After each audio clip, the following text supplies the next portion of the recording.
तो चलिए सीधे आज के इस दिलचस्प विश्लेषण में उतरते हैं। आज हम जिस सच्ची घटना की गहराई में जाने वाले हैं ना, वो लिटरली किसी बॉलीवुड थ्रिलर फिल्म की स्क्रिप्ट जैसी लगती है।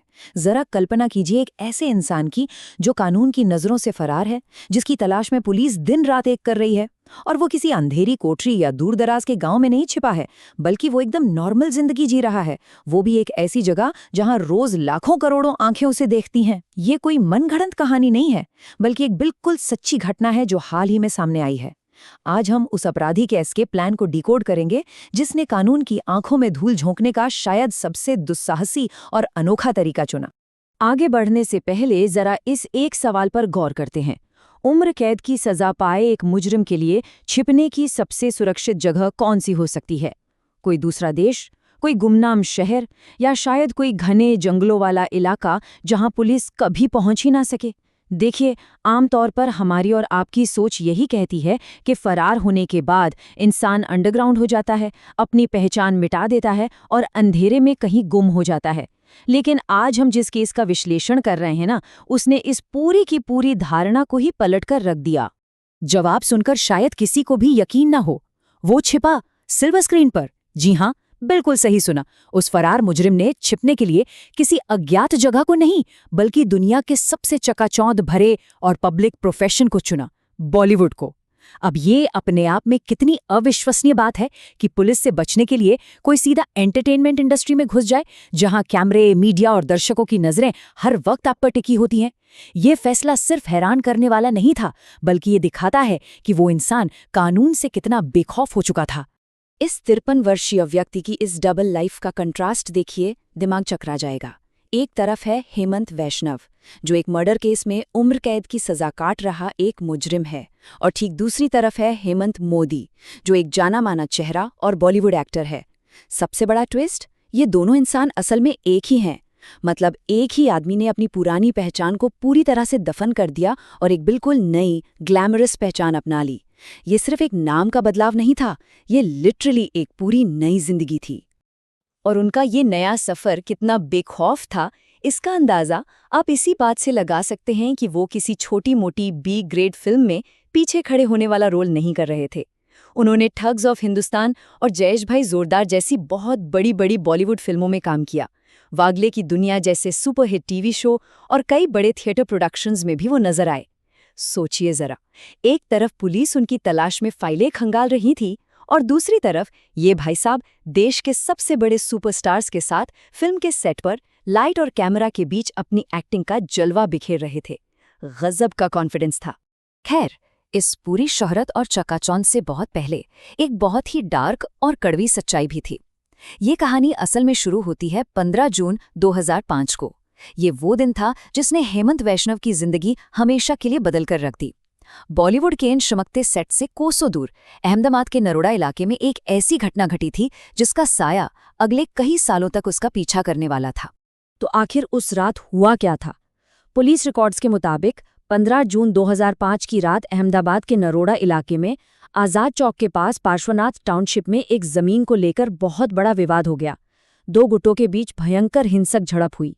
बात इतनी ज्यादा बिगड़ गई कि इस मारपीट में नरेंद्र, जिन्हें नन्नो यशवंत कांबले भी कहा जाता था, उनकी जान चली गई, और इसी मर्डर केस में हेमंत वैष्णव को मुख्य आरोपियों में से एक बनाया गया था।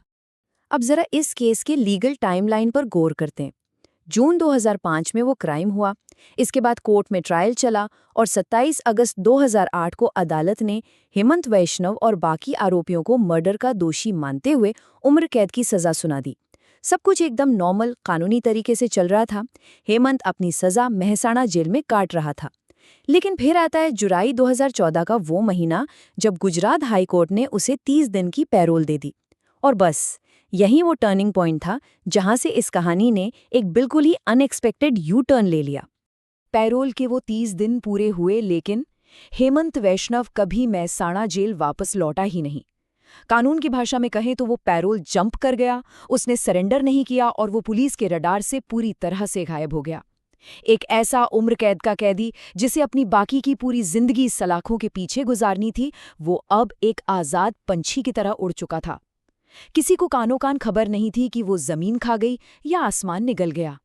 और वो कितने वक्त तक फरार रहा? पूरे 12 साल। ये नंबर लिटरली इस पूरी घटना का सबसे शॉकिंग पहलू है। 1 या 2 महीने की बात नहीं है, पूरे 12 सालों तक हेमंत वैष्णव कानून की पकड़ से बाहर रहा। इन 12 सालों में उसने ना सिर्फ खुद को छिपाए रखा, बल्कि जैसा कि हमने थोड़ी देर पहले देखा, एक पूरा का पूरा सक्सेसफुल एंटरटेनमेंट करियर भी खड़ा कर लिया। अब सवाल ये है कि ये सब मुमकिन कैसे हुआ? इसका जो एस्केप प्लान था, वो एकदम कैलकुलेटेड था। स्टेप 1, जेल से लीगल तरीके से पैरोल पर बाहर आओ और गायब हो जाओ। स्टेप 2, पुरानी पहचान को दफन करके हेमंत मोदी का एक बिल्कुल नया चोला ओढ़ लो। और स्टेप 3, सीधे मुंबई और गुजरात निकल जाओ, बेझिझक होकर ऑडिशन दो और बड़े बड़े रोल हासिल करो। इस पूरी प्लानिंग का लॉजिक एकदम उल्टा था। छिपने के लिए सबसे सामने आ जाओ, इतनी भीड़ में छिप जाओ कि किसी को शक ही ना हो कि स्क्रीन पर दिखने वाला ये टैलेंटेड एक्टर असल में एक वांटेड मर्डरर हो सकता है। और ऐसा भी नहीं था कि उसका ये एक्टिंग करियर खत्म होने की कगार पर था। अरेस्ट होने से ठीक पहले तक वो इंडस्ट्री के बहुत बड़े बड़े अपकमिंग प्रोजेक्ट्स का हिस्सा बना हुआ था। पुलिस के मुताबिक वो सनी देओल की आने वाली बड़ी फिल्म लाहौर 1947 और एक blockbuster Malayalam film L2 Empuraan से भी जुड़ा हुआ था। उसका करियर एकदम पीक की तरफ जा रहा था और वो लगातार कैमरे के सामने अपनी नई जिंदगी को एंजॉय कर रहा था। लेकिन कहते हैं ना, हर क्राइम की एक एक्सपायरी डेट होती है, और 12 साल के इस लंबे लुका छिपी के खेल का भी आखिरकार द एंड हो ही गया। अहमदाबाद क्राइम ब्रांच ने फाइनली उसे ढूंढ निकाला।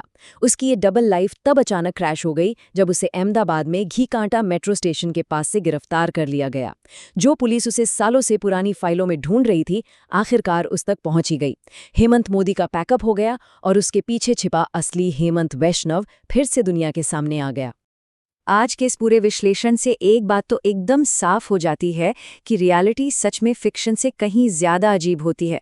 जब हम कोई फिल्म या सीरीज देखते हैं तो हम उन किरदारों और चेहरों पर आसानी से यकीन कर लेते हैं, लेकिन हेमंत वैष्णव के इस केस को जानने के बाद दिमाग में एक सवाल तो जरूर आता है।